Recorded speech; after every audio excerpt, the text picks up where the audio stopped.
Bueno, sean todos bienvenidos. Hoy, domingo en el cual, por la gracia y la pura misericordia de Dios, estamos aquí de pie. Hay muchas personas que hoy ya no pudieron amanecer con la vida. Algunos están encamados, están en los hospitales, familiares preocupados por esperar una buena noticia del enfermo. Y como iglesia es importante reconocer que si vivimos, si estamos, es por la gracia de Dios. Pero también como iglesia tenemos la responsabilidad de interceder, de estar orando por esas personas, por esos hermanos, por el prójimo que está sufriendo, que están ahorita en situaciones complicadas. Y es importante que como hijos de Dios, como cristianos, pues llevemos a cabo lo que dice el Señor de orar los unos por los otros. Oramos. Padre, no hay palabras para agradecerte y decirte que te amamos, pero tú que eres un Dios que conoce lo más íntimo, lo más secreto y todo lo oculto, que incluso el hombre no conoce, tú lo sabes. Y sabes hasta dónde te hemos amado y hasta dónde te hemos despreciado. Tú lo sabes. Y hoy venimos a ti, Señor, con un corazón contrito y humillado, a decirte, Señor, perdónanos. Sí, perdónanos en el nombre de tu Hijo Jesús, por nuestras faltas, nuestras ofensas, por nuestros pecados que hemos cometido. Tu palabra dice que si decimos que no tenemos pecado, somos mentirosos y tu palabra no permanece en nosotros. Reconocemos, Señor, que el pecado siempre está ahí acosándonos para faltarte, Señor. Pero rogamos, Señor, que nos perdones en esta mañana y que tu palabra hoy nos limpie. Tu palabra nos dé la fortaleza, tu palabra nos aumente la fe, pero que también confronte cada área de nuestra vida, Señor, que es necesario cambiar. Estamos en tus manos, Señor, y yo intercedo por todas aquellas personas, adultos, jóvenes, niños, recién nacidos, que están pasando por tribulación, por enfermedad, Señor. Ahí donde ellos se encuentran, Señor, que tu gracia poderosa, Señor, esté con ellos y tú los levantes, Padre. Pero también creemos que hay un propósito detrás de cada tribulación y de cada enfermedad. Muchas veces no lo conocemos y reclamamos y decimos, Señor, ¿por qué esto y por qué el otro? Pero tú eres un Dios perfecto que no cometes accidentes, no cometes errores. Y por eso en esta mañana te decimos que a ti sea la gloria, a ti sea la honra, por los siglos de los siglos, en el nombre de Jesús. Amén. Abra su Biblia, Marcos capítulo 16. Hoy terminamos con el Evangelio de Marcos, que haciendo cuentas, pues nos llevamos casi medio año hablando de el Evangelio de Marcos, capítulo por capítulo, versículo por versículo. Y hoy terminamos Marcos capítulo 16, dice en el nombre de nuestro Señor Jesucristo: cuando pasó el día de reposo, María Magdalena, María la madre de Jacobo y Salomé compraron especias aromáticas para ir a ungirle. Y muy de mañana, el primer día de la semana, vinieron al sepulcro ya salido el sol. Pero decían entre sí, ¿quién nos removerá la piedra de la entrada del sepulcro? Pero cuando miraron, vieron removida la piedra, que era muy grande. Y cuando entraron en el sepulcro, vieron a un joven sentado al lado derecho, cubierto de una larga ropa blanca, y se espantaron. Mas él les dijo: no os asustéis, buscáis a Jesús Nazareno, el que fue crucificado. Ha resucitado, no está aquí. Mirad el lugar donde le pusieron. Pero id, decid a sus discípulos y a Pedro que él va delante de vosotros a Galilea, allí le veréis como os dijo. Y ellas se fueron huyendo del sepulcro, porque les había tomado temblor y espanto, ni decían nada a nadie porque tenían miedo. Habiendo pues resucitado Jesús por la mañana, el primer día de la semana, apareció primeramente a María Magdalena, de quien había echado 7 demonios. Yendo ella, lo hizo saber a los que habían estado con él, que estaban tristes y llorando. Ellos, cuando oyeron que vivía y que había sido visto por ella, no le creyeron. Pero después apareció en otra forma a 2 de ellos que iban de camino, yendo al campo. Ellos fueron y lo hicieron saber a los otros, y ni aún ellos creyeron. Finalmente se apareció a los 11 mismos, estando ellos sentados a la mesa, y les reprochó su incredulidad y dureza de corazón, porque no habían creído a los que le había visto resucitado. Y les dijo: id por todo el mundo y predicad el evangelio a toda criatura. El que creyere y fuere bautizado será salvo, mas el que no creyere será condenado. Y estas señales seguirán a los que creen: en mi nombre echarán fuera demonios, hablarán nuevas lenguas, tomarán en las manos serpientes, y si bebieren cosas mortíferas, no les hará daño. Sobre los enfermos pondrán sus manos y sanarán. Y el Señor, después que les habló, fue recibido arriba en el cielo y se sentó a la diestra de Dios. Y ellos, saliendo, predicaron en todas partes, y ayudándoles el Señor, confirmando la palabra con las señales que les seguían. Amén. Marcos, el último capítulo 16, nos muestra por lo menos 3 propósitos que son específicos. Y el primer propósito es que nos muestra la resurrección de Jesús como un hecho histórico, pero también teológico, donde la palabra que Jesús había dicho a los discípulos que iba a resucitar fue una palabra que se cumplió. El segundo propósito es mostrar la importancia de la fe, así como la obediencia a la gran comisión. Dice que Cristo reprochó la incredulidad de los discípulos por no haber creído, a las mujeres, a María Magdalena, y luego a los discípulos que se le apareció en el campo, rumbo a Emaús. Y por eso la importancia de la fe y la obediencia. Ahora, una vez que ellos creyeron en Cristo, que había resucitado, le da un mandato de la gran comisión. ¿En qué se trata la gran comisión? Una vez que fuiste salvo por Cristo, no te debes quedar en el asiento de la congregación, solamente venir y escuchar el mensaje, adorar al Señor, irte a tu casa y ya. No. El propósito de la gran comisión, una vez que fuiste salvo, es salir y hablar del evangelio, de la gracia soberana de Dios. Y el tercer propósito, enfatizar el poder y la autoridad de Jesús sobre la muerte y el pecado. Saber que Cristo venció la muerte y venció el pecado. El tema de esta mañana le puse por nombre: Cristo vive. ¿Cuántos creen que Cristo vive? Dale un fuerte aplauso a Él, porque Él vive. Dice su palabra que Él está a la diestra del Padre. Y el Evangelio de Marcos es el más sobrio y el más directo de los 4 evangelios.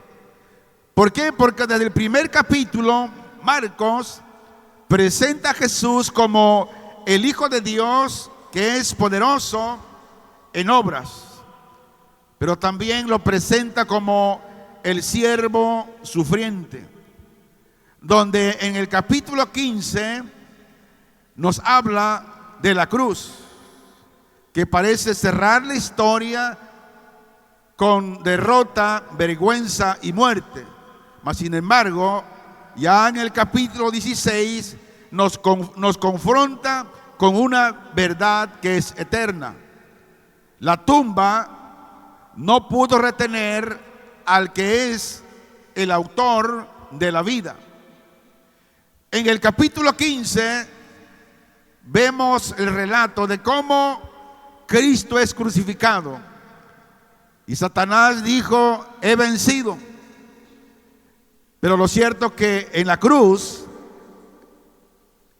es donde Satanás fue derrotado por Cristo. Y la resurrección es el testimonio de esa derrota de Satanás. Entonces, la resurrección no es un evento secundario o algo adicional al mensaje del Evangelio, sino que la resurrección es el corazón y la base misma del Evangelio. ¿Por qué? Porque si predicamos un Evangelio sin resurrección, entonces es un Evangelio ficticio, es un Evangelio falso. Pero la resurrección da testimonio de que el Evangelio es la verdad y el poder de Dios. Y la resurrección de Jesús, decíamos, no es un evento casual, sino es algo que estaba escrito. Y no se puede separar del resto del Evangelio, sino que es el punto culminante y la confirmación de la obra de Jesús en la cruz. Porque ciertamente fue crucificado y murió en la cruz, pero resucitado al tercer día. Esto nos habla que la resurrección es lo que da sentido y propósito a la muerte del Cordero. Y es lo que hace que el Evangelio sea una noticia de esperanza, así como de salvación para la humanidad, para aquellos que creen en Cristo. La Biblia dice que sin la resurrección, el Evangelio solamente sería un mensaje de derrota y fracaso. Pero ahora con la resurrección, el Evangelio es un mensaje de victoria, así como un mensaje de vida. El apóstol Pablo dijo en 1 Corintios 15:14, dijo de esta manera: y si Cristo no resucitó, vana es entonces nuestra predicación, vana es también vuestra fe. Pablo está diciendo que sin la resurrección de Cristo no es un hecho real. Si Cristo no resucitó, entonces Pablo dice que todo el mensaje del Evangelio que se ha predicado, entonces es un mensaje inútil y sin sentido.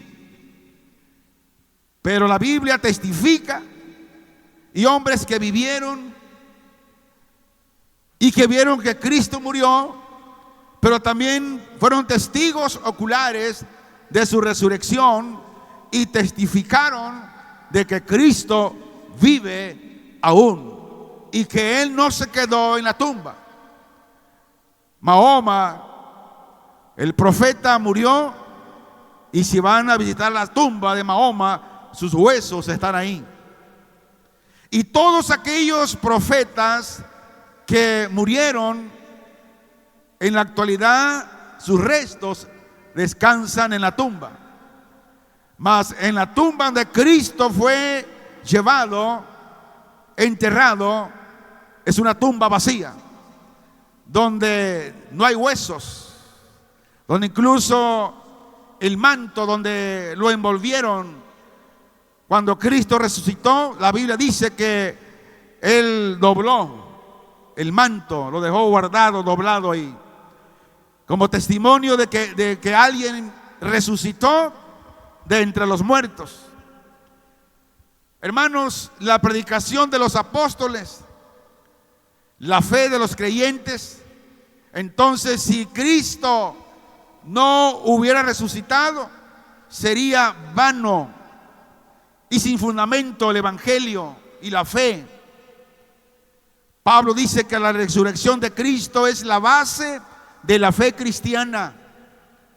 Si Cristo no resucitó, dijo Pablo, entonces su muerte en la cruz no tiene sentido. Entonces no hay salvación para la humanidad si Cristo no hubiese resucitado.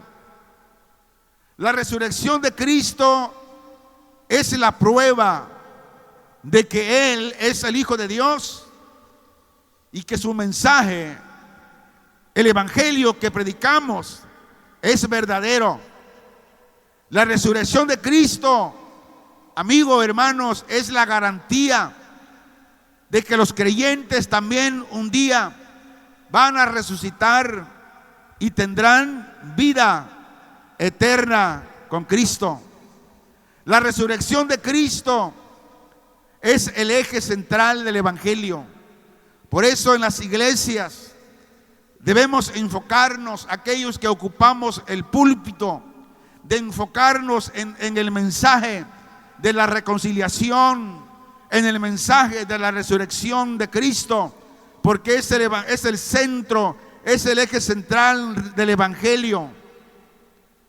Amigo, hermano, iglesia, si este mensaje se quita, entonces todo se derrumba. La fe de los creyentes no se basa en mensajes llamativos de prosperidad. No. La fe de los creyentes se basa en el mensaje de la resurrección de Cristo. Y si no es real, entonces la fe también es inútil. Aquí solo se proclama que Cristo vive. Por eso siempre vamos a hacer ese llamado a los que predicamos, que nuestro mensaje sea un mensaje central, un mensaje cristocéntrico, porque es el poder del mensaje del evangelio que transforma, que cambia al hombre. Hermanos, si Cristo entonces no resucitó, entonces no hay que predicar. Entonces hay que vivir como el mundo vive. Pero como Cristo resucitó de entre los muertos, Él nos salvó, nos liberó, nos hizo libre del pecado. Por lo tanto, ahora tenemos que llevar la gran comisión, de llevar el mensaje, de llevar ese poder del evangelio que transforma y cambia al ser humano. Pablo es muy certero cuando dijo de la importancia de vivir de acuerdo con el evangelio, de acuerdo de cómo proclamar el evangelio de Jesucristo.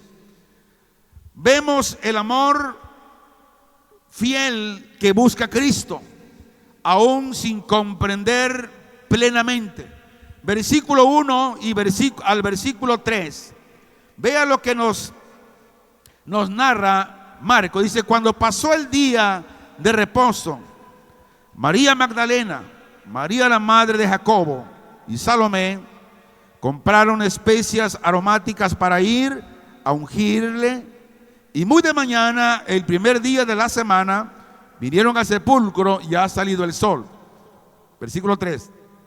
Pero decían entre sí: ¿quién nos removerá la piedra de la entrada del sepulcro? Vemos que las mujeres vienen al sepulcro muy de mañana, cuando aún reina la penumbra, la oscuridad. Ahora, si nos quedamos ahí y profundizamos un poquito, estas mujeres que van a la tumba para ungir al maestro no vienen esperando un milagro, sino a cumplir un acto funerario. Vemos que la fe de estas mujeres es una fe genuina, pero limitada por la comprensión, porque ellas aún tampoco entendían sobre la resurrección. Pero la fe de estas mujeres era genuina porque creían que Jesús era el Mesías y estaban dispuestas a seguirlo hasta el final. Sin embargo, su fe era una fe limitada porque no entendían completamente la naturaleza de la resurrección de Jesús. Ellas pensaban que había sido un fracaso y que todo había terminado. Estas mujeres no esperaban que Cristo iba a resucitar de entre los muertos, a pesar de que Él les había dicho que así sucedería. Pero ahora la pregunta que se hacían camino a la tumba es profundamente una pregunta humana. Se preguntaban: ¿quién nos moverá la piedra? Se dice que en la sociedad y cultura judía, las mujeres no tenían valor legal como testigos. Y como mujeres no tenían los mismos derechos ni la misma consideración de los hombres en muchos aspectos de la vida. Y en particular en el ámbito judicial, las mujeres no eran consideradas testigos creíbles ni competentes. ¿Por qué razón? La sociedad judía estaba influenciada por la cultura patriarcal de esa época, que consideraba a los hombres como líderes únicos y representantes de la familia en la comunidad. En otras palabras, las mujeres eran consideradas ciudadanas de segunda clase. Pero la pregunta es: ¿por qué las mujeres se preguntaban quién nos moverá la piedra? Lógico, la Biblia dice que el sepulcro estaba sellado. Ahora, todo esto representa algo. ¿Qué representa el sepulcro sellado? El sepulcro sellado representa una imposibilidad humana total. En otras palabras, el sepulcro sellado aquí representa la imposibilidad de que Jesús resucite de entre los muertos. Donde los líderes judíos y los soldados romanos pensaban que habían asegurado el sepulcro para evitar que los discípulos de Jesús robaran su cuerpo y así afirmaran que Jesús había resucitado. El sello en el sepulcro era un símbolo de la autoridad romana y judía y se consideraba algo inviolable. La piedra que cerraba el sepulcro, dice la Biblia, que era grande y pesada, lo que hacía imposible moverla sin ayuda. Y los soldados romanos estaban apostados ahí, vigilando la tumba para asegurarse de que nadie pudiera entrar al sepulcro y robar el cuerpo del maestro. Pero la resurrección de Jesús demostró que la muerte no es el fin y que la autoridad de Dios es mayor que cualquier poder humano. El sepulcro sellado se convirtió ahora en un símbolo de la victoria de Jesús sobre la muerte y sobre el pecado. Por eso, amigo, la muerte no es el todo. Después de la muerte hay vida. Vida eterna con Cristo y vida eterna separada de Cristo. Ahora vemos que aquellas mujeres que ante la sociedad eran ciudadanas de segunda clase, ahora Dios decide que las primeras testigas o testigos de la resurrección sean mujeres, cambiando ahora los valores sociales. Y aquí vemos una gran verdad, donde la fidelidad procede muchas veces al entendimiento completo. Lo diré en otras palabras. La lealtad y la dedicación de alguien puede ser más importante que su preparación o habilidades técnicas. En otras palabras, lo más despreciado de aquello que el hombre desprecia, Dios toma, lo escoge y lo hace a que sea testigo de su gracia y de su poder. Eso fue lo que hizo Dios con estas mujeres. Agustín de Hipona escribió lo siguiente. Dijo, hablando de estas mujeres: creyeron lo suficiente para buscar, aunque no lo suficiente para esperar. ¿Qué estaba diciendo Agustín de Hipona? Decía que la fe y la esperanza, a un asunto delicado, dice Agustín de Hipona que la actitud de estas mujeres, así como la actitud de los discípulos de Jesús después de su muerte y su resurrección, creyeron en Él, aunque su fe era una fe limitada y no entendían completamente la naturaleza de la resurrección. Pero Agustín de Hipona destaca que la fe de estas mujeres y de los discípulos era como una semilla que necesita crecer y madurar. Creían lo suficiente para buscar a Jesús, pero no creían lo suficiente para esperar su resurrección. Hoy es igual. Muchos creyentes buscan a Cristo con un amor sincero, aunque aún cargan o tienen demasiadas preguntas, temores y dudas. Mas sin embargo, Dios honra esa fidelidad y se revela en el camino de la obediencia. Hoy muchos cristianos buscamos a Cristo con amor sincero, pero hay muchas preguntas. ¿Por qué me pasa esto? Porque yo, Señor, ¿cuándo? ¿Hasta cuándo seré libre de esta situación, de esta enfermedad? ¿Hasta cuándo? Sin embargo, ellos siguen siendo fiel a aquel que los salvó y los redimió. Ellos siguen fieles en el camino de la obediencia.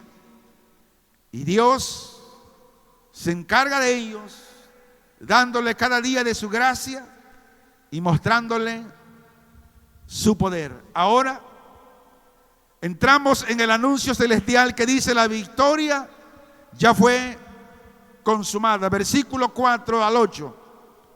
Pero cuando miraron, vieron removida la piedra, que era muy grande. Y cuando entraron en el sepulcro, vieron a un joven sentado al lado derecho, cubierto de una larga ropa blanca, y se espantaron. Mas él les dijo: no os asustéis, buscáis a Jesús Nazareno, el que fue crucificado. Ha resucitado, no está aquí. Mirad el lugar en donde le pusieron. Pero id, decid a sus discípulos y a Pedro que él va delante de vosotros a Galilea. Allí le veréis como os dijo. Versículo 8. Y ellas se fueron huyendo del sepulcro, porque les había tomado temblor y espanto, ni decían nada a nadie porque tenían miedo. Dijo aquel varón en la tumba: no está aquí, ha resucitado. Amigo, hermano, La piedra removida no fue para que Cristo saliera, no, sino para que los testigos entraran a la tumba y vieran que la tumba estaba vacía. La resurrección de Cristo no necesitaba de la piedra removida para que Él saliera del sepulcro antes de que la piedra fuera removida.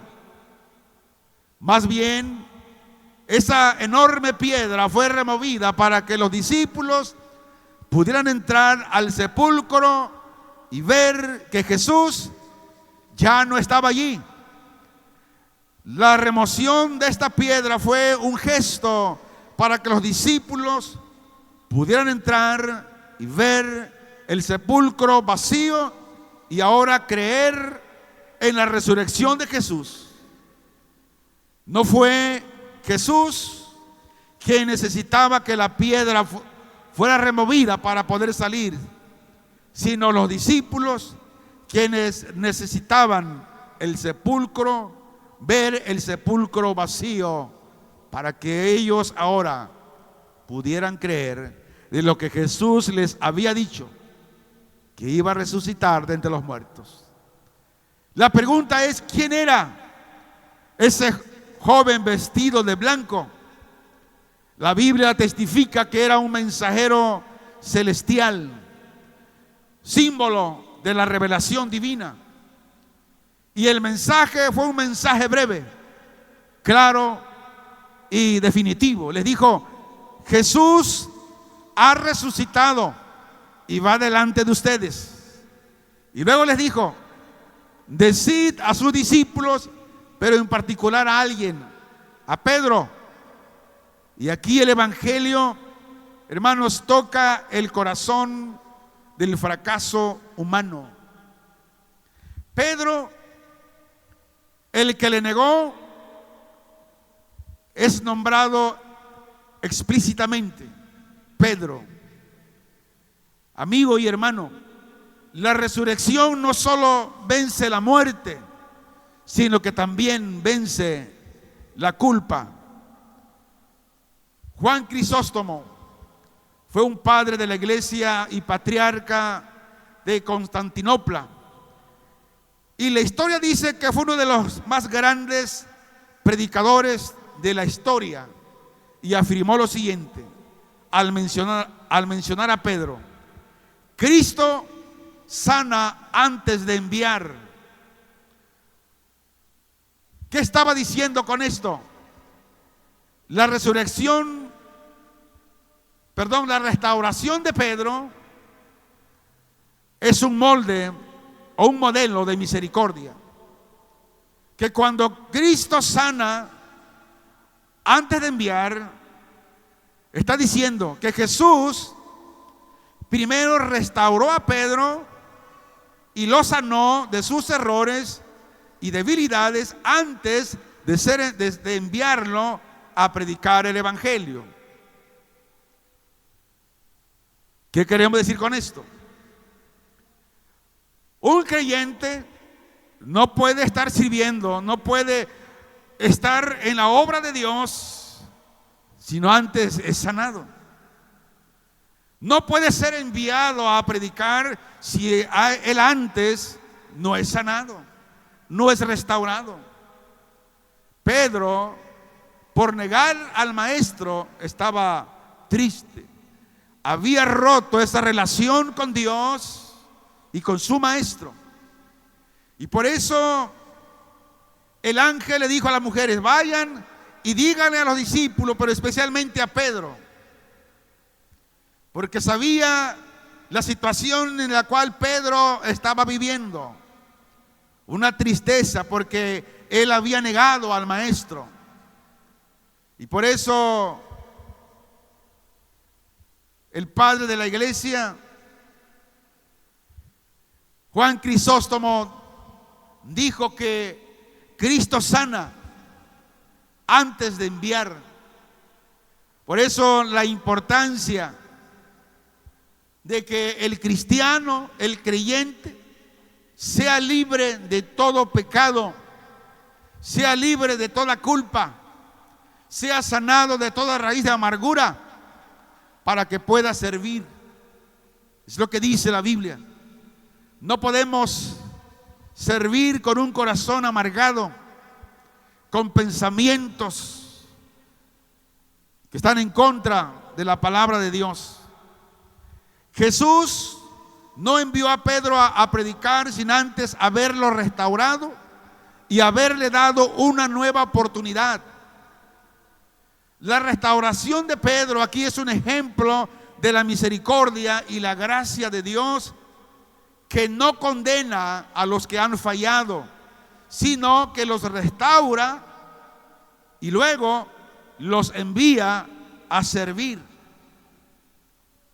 Cuando alguien te aborda, no es el hermano, es Dios quien te está abordando, porque Él quiere que tú seas libre para que le sirvas al Señor. Es Dios.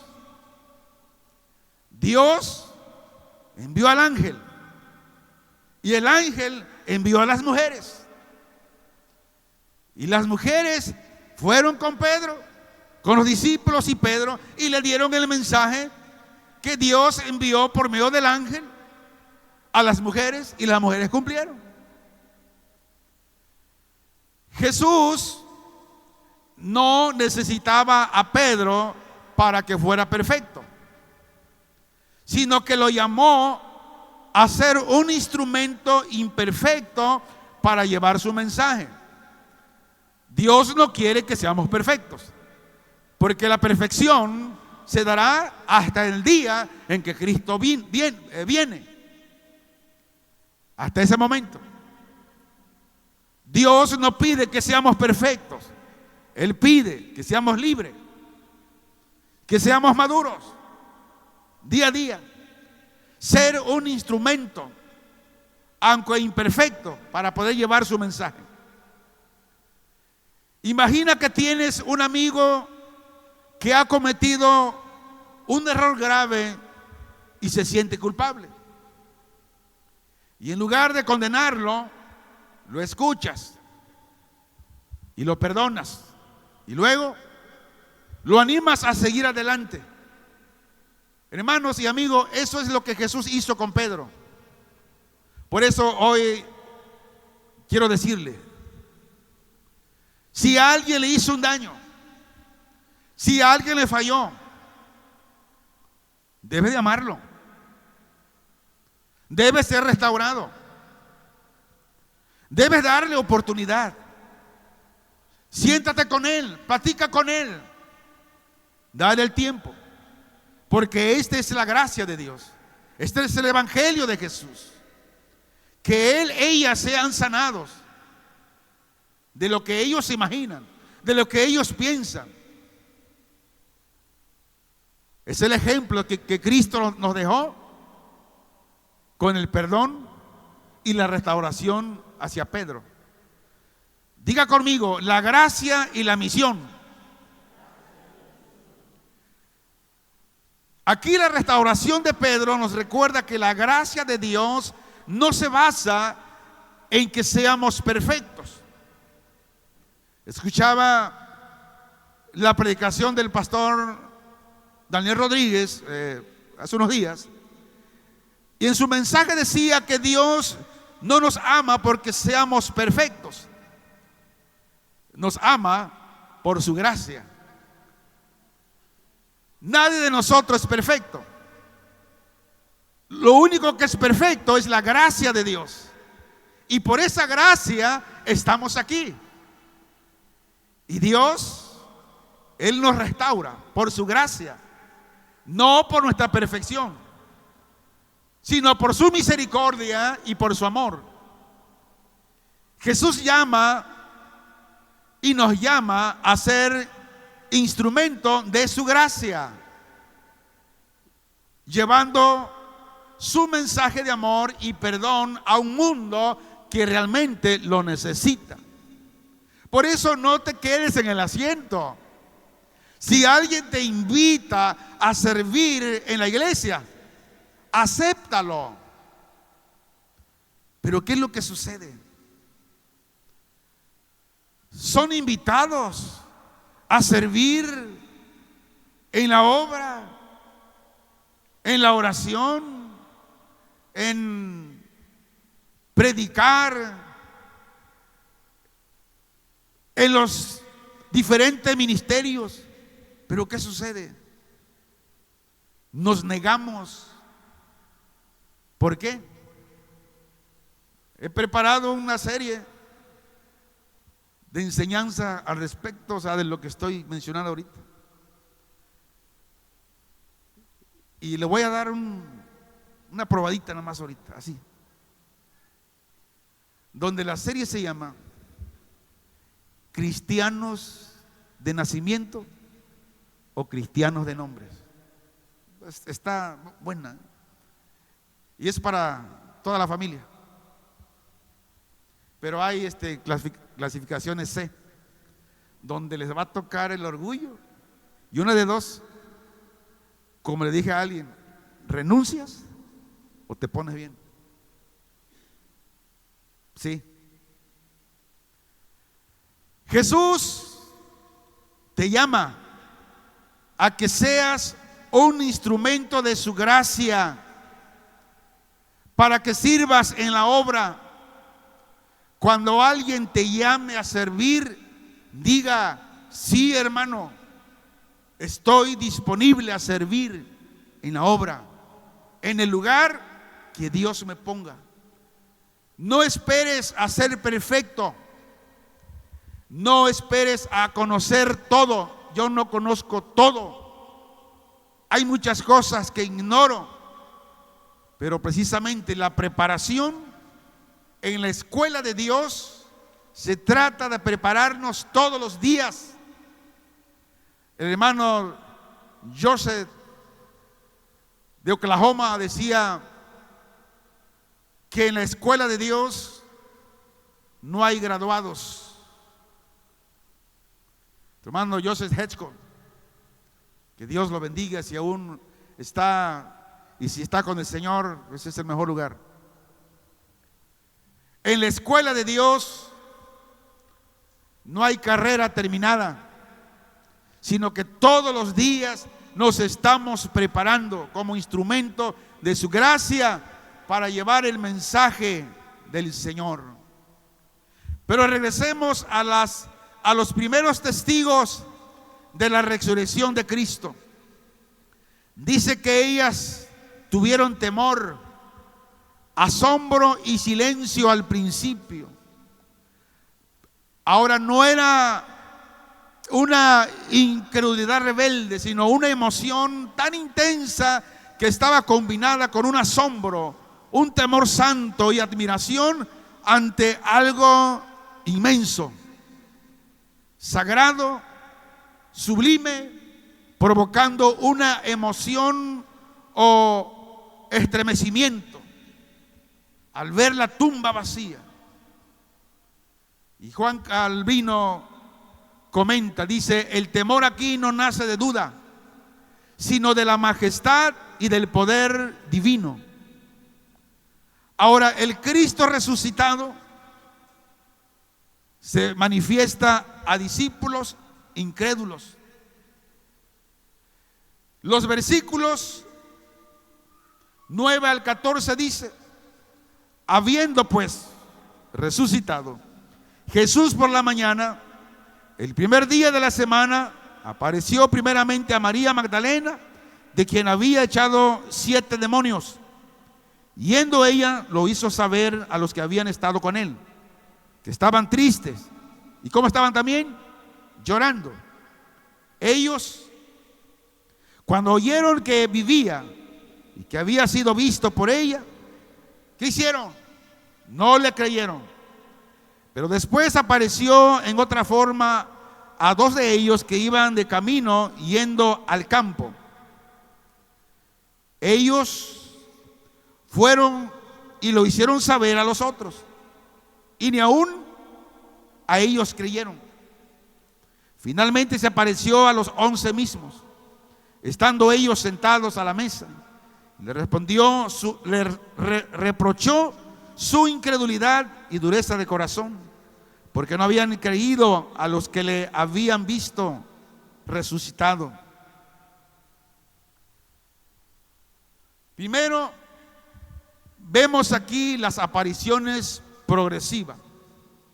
Primero, se le apareció a María Magdalena. Segundo, a 2 discípulos en el camino a Emaús. En el Evangelio de Lucas, capítulo 23, versículo 13 al 35, léanlo en su casa. Por cuestión de tiempo no podemos leerlo aquí. Y luego 3, a los 11 reunidos.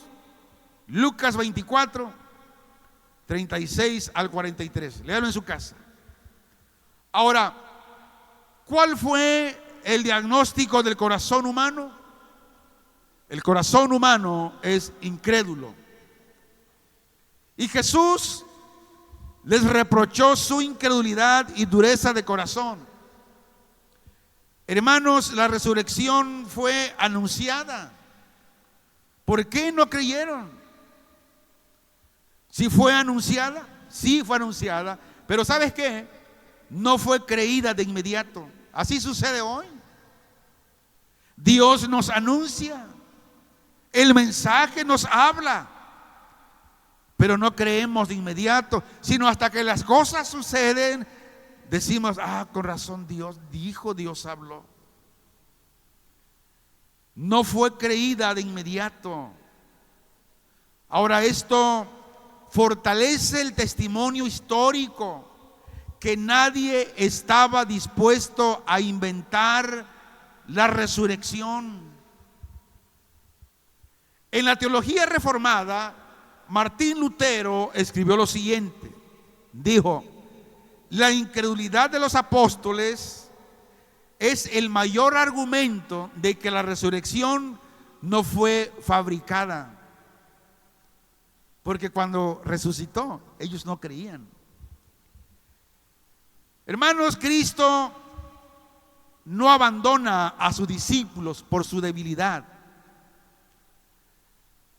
Si Cristo abandonara a sus seguidores, usted y yo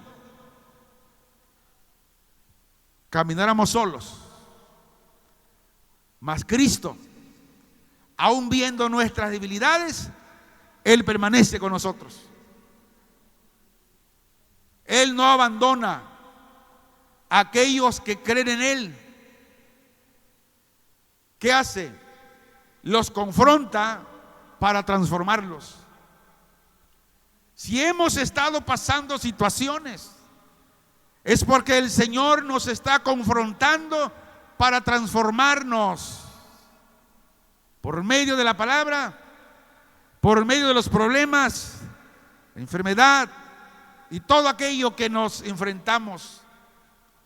Hermanos, el Señor resucitado aún confronta nuestra incredulidad, pero no para destruirnos, sino para prepararnos para la misión. Para eso. Ahora vemos el mandato supremo del rey. Versículos 15 y 16 dice: y les dijo: id por todo el mundo y predicad el evangelio a toda criatura. El que creyere y fuere bautizado será salvo, mas el que no creyere será condenado. ¿Cuál es la orden? Para todos, para usted y para mí, es ir por todo el mundo y predicar el evangelio a toda criatura.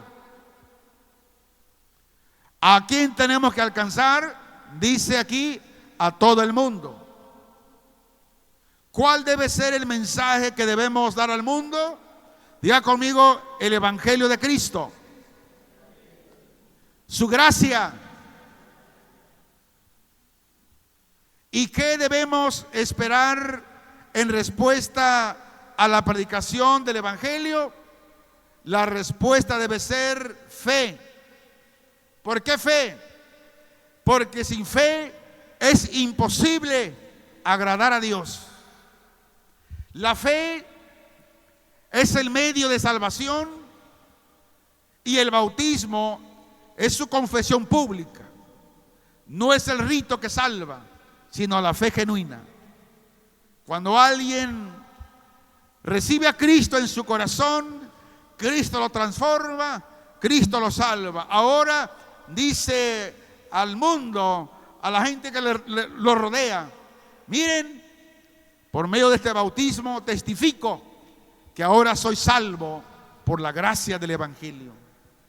No es que el bautismo te salve, no, es la gracia de Dios. Pero el bautismo es donde testificamos esa gracia poderosa en nuestra vida que nos ha transformado. Juan Calvino dijo: la fe es la mano vacía que recibe la gracia de Dios. Repito, la fe es la mano vacía que recibe la gracia de Dios. ¿Qué teníamos nosotros de darle a cambio a Cristo por salvarnos? Nada. Pecadores solamente. Hermanos, la resurrección no es una verdad solo para celebrar. No, es un mandato para obedecer. Si Cristo resucitó y Él nos dio la orden de qué es lo que tenemos que hacer, hay que hacerlo. Ahora veamos las señales que Cristo dio a los discípulos eran para la confirmación del Evangelio y no como el centro de atención. En otras palabras, los milagros que se llevaban a cabo por los discípulos era únicamente para confirmar el Evangelio en aquel tiempo. Hace algún tiempo hablé sobre la serie, sobre los dones que aún estaban y los que aún ya no están. Algunos como que no lo entendieron muy bien, otros lo entendieron muy bien, y decíamos que los milagros aún existen, pero no por los dones. Existen aún porque Dios existe y porque Dios es real y porque Dios es eterno. Pero que los milagros no es el centro. El centro es la gracia de Dios, el Evangelio de Jesucristo. Porque ahora no necesitamos milagros para poder creer, sino la palabra de Cristo. Y por eso las señales no eran el centro, sino la confirmación del Evangelio. Veamos versículos 17 y 18. Y estas señales seguirán a los que creen: en mi nombre echarán fuera demonios, hablarán nuevas lenguas, tomarán en las manos serpientes, y si bebieren cosa mortífera no les hará daño. Sobre los enfermos pondrán sus manos, ¿y qué pasará? Sanarán. La pregunta es: ¿esto se sigue viendo en abundancia como se veía en el libro de los Hechos? La respuesta es no. ¿Por qué razón? Porque la Biblia, el canon, aún no estaba escrita como la tenemos hoy. No se completaba todavía.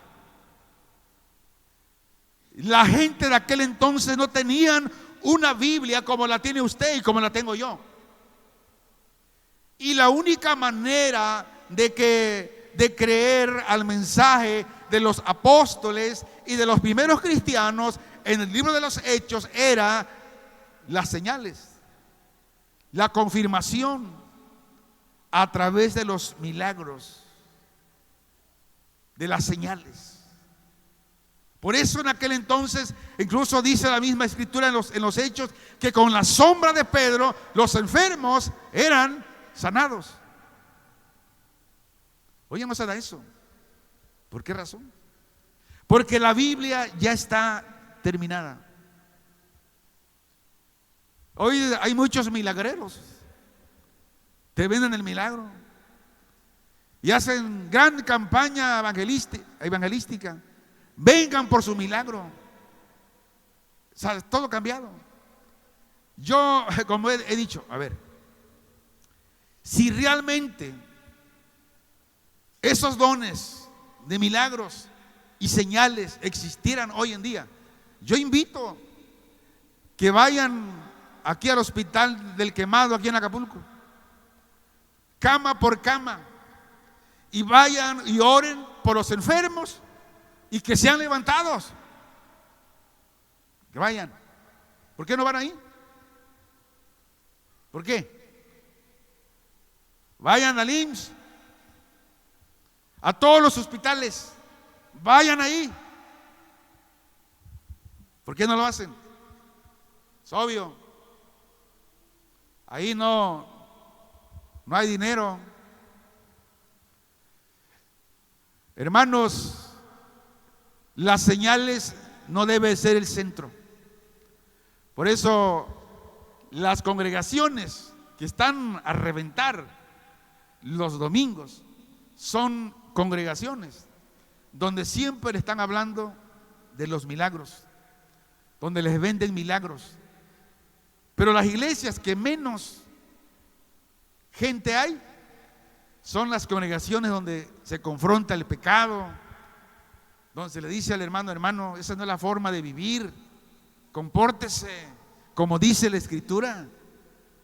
Y esos son los que se van a esos lugares donde están arrebatados, llenos, donde te permiten de todo. No, con que usted nomás traiga su lana y no hay problema. Dios le ama. Dios le ama.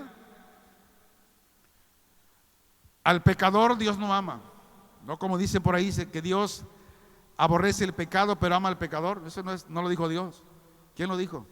A ver si alguien se acuerda, ya lo dije. ¿Cómo se llamaba el hindú? Gandhi. Mahatma Gandhi. No lo dijo Dios. Pero muchos hasta predican eso. No. Mira, Dios aborrece el pecado pero ama al pecador. No, la Biblia dice que lo aborrece. Él aborrece al impío. Entonces no se crea a todo lo que le dicen. Crea a lo que dice la palabra de Dios. Bueno, sigo. Entonces, lo que leímos, los versículos 17 al 18, dice: tomarán en las manos serpientes, y si bebieren cosa mortífera no les hará daño. Sobre los enfermos pondrán sus manos y sanarán. Ahorita muchos pastores han sido mordidos por serpientes y no se han entendido, han muerto. ¿Por qué? Porque esto no es para hoy, hermanos. Si hoy, si usted amanece con temperatura, ore. Diga: Señor, amanecí con temperatura, ¿qué hago? Y luego vaya al doctor, que le recete algo. ¿Por qué? Pastor, usted no tiene fe. Sí, tengo fe. Pero también la Biblia me da versículos donde dice que se vale. Para eso hay que estudiar la Biblia.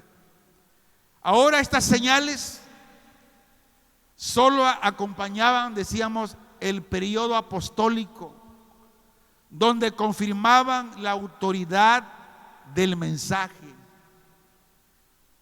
Agustín de Hipona dijo: las señales fueron necesarias al principio. ¿Cuándo dijo? Al principio. En otras palabras, no ahora. Dice que esas señales fueron necesarias al principio para que la fe naciera. Ahora la fe es un don que Dios te da para que puedas creer. ¿Por medio de qué? De la palabra, no de los milagros. Ahora dice Agustín de Hipona que la palabra es más que suficiente para que la fe crezca. Vamos a confirmarlo. Romanos capítulo 10, versículo 17. El apóstol Pablo dijo: así que la fe es por el oír, y el oír por la palabra de Dios. Pablo tenía mucha razón de lo que Agustín de Hipona dijo. Así que la fe es por el oír. Si usted quiere que la fe sea aumentada, ¿qué tiene que hacer? Oír ¿qué? La palabra de Dios. Porque el oír todos los días la palabra de Dios es lo que hace que la fe sea aumentada. Hermanos, el enfoque correcto lo diré de otra manera. Que el énfasis bíblico no es el poder milagroso o hacer volantes diciendo a la gente que venga por su milagro. No, sino que vengan a oír la verdad proclamada, que es el evangelio de Jesucristo. Ese es el mensaje.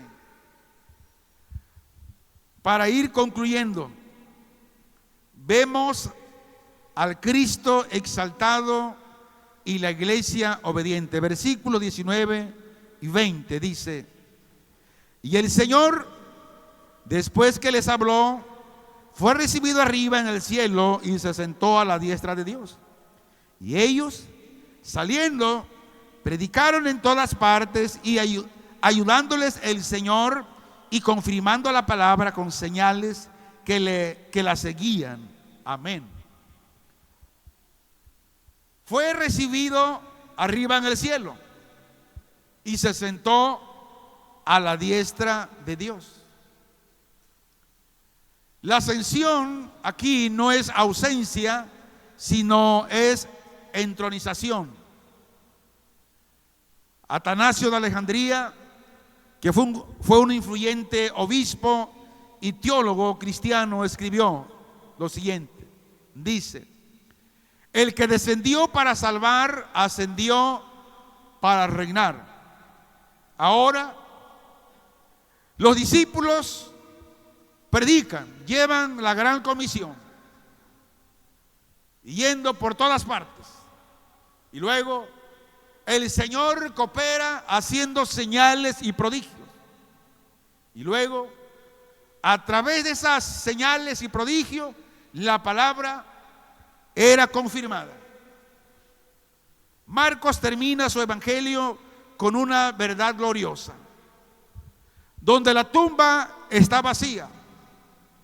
Ahora el trono está ocupado y la visión sigue vigente de proclamar el evangelio a toda criatura.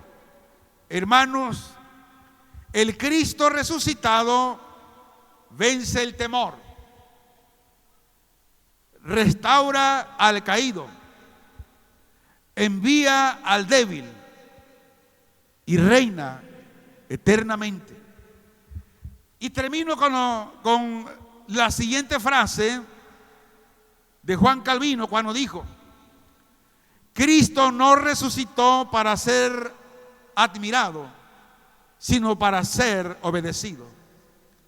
Cristo no resucitó para que digamos: wow, mira qué poder de Cristo.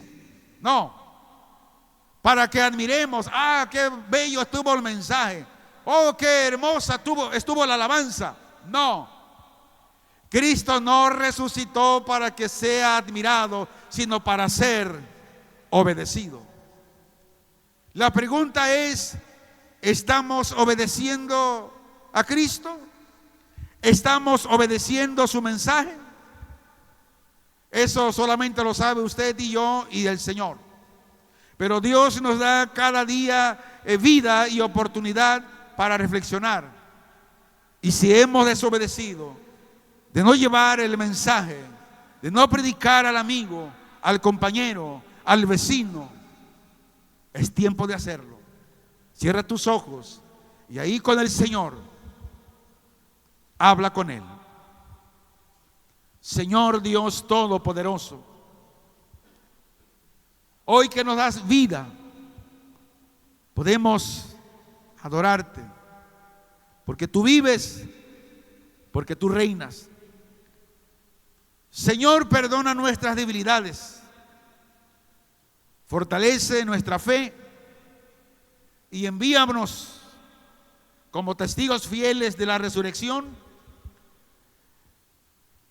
que no busquemos al que vive entre los muertos, sino que proclamemos tu victoria hasta los fines de la tierra en el nombre de Cristo que resucitó de entre los muertos. Y tú seas honrado, tú seas glorificado en todo tiempo en nuestras vidas. Todo esto te lo pedimos, Padre, en el nombre de Jesucristo, tu Hijo amado. Y te doy gracias por darme la bendición y esta oportunidad, Señor, de haber terminado la enseñanza de este Evangelio de Marcos, donde hemos hablado y nos has confrontado, nos has fortalecido, has aumentado nuestra fe y hemos entrado a vivir en ese canal de tu palabra de acuerdo a lo que Marcos testifica. En el nombre de Jesús te damos gracias, Señor. Amén.